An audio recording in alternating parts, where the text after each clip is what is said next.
कैसे हैं दोस्तों? मैं हूँ वलीद अहमद और मेरी तरफ से आप सबको सुबह का सलाम। अस्सलाम वालेकुम वरहमतुल्लाहि वबरकात। आज हम एक ऐसे टॉपिक पे बात करेंगे जिसको अमूमन नज़रअंदाज कर दिया जाता है और वह है कार्बन सोर्स, नामियाती मादा और इसकी अहमियत। और हम कार्बन सोर्स बनाते हुए किन अवामिल का ख़ास ख्याल नहीं रखते, उन्हें निगलेक्ट करते हैं, इग्नोर करते हैं, यानी हम उन्हें नज़रअंदाज कर देते हैं।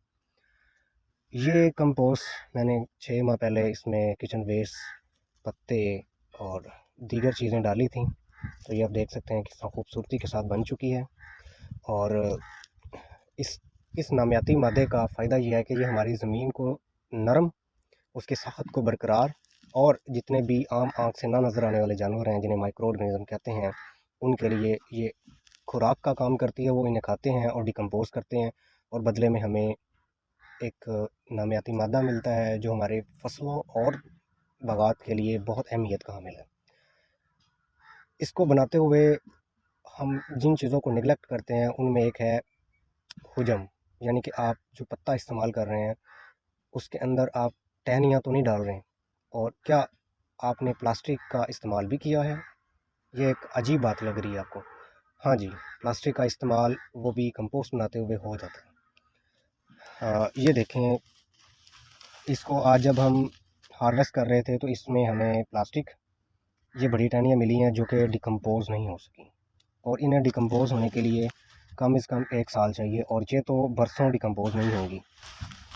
ये देखें, ये चीज़ें जब आपके कंपोस्ट के अंदर आती हैं तो फिर उस कंपोस्ट की क्वालिटी भी ख़राब होती है और वक्त भी ज़्यादा लगता है।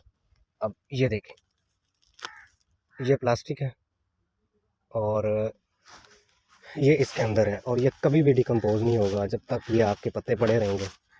ये देखें, इन चीज़ों को जब आपने कंपोस्ट बनानी है तो इन चीज़ों का ख़ास ख्याल रखना है कि हमारी कंपोस्ट बनाते हुए प्लास्टिक के टुकड़े और प्लास्टिक बैग्स, यानी जिन्हें हम आम ज़बान में शापर कहते हैं, शॉपिंग बैग्स, ये चीज़ें हमारी कंपोस्ट में ना आएँ।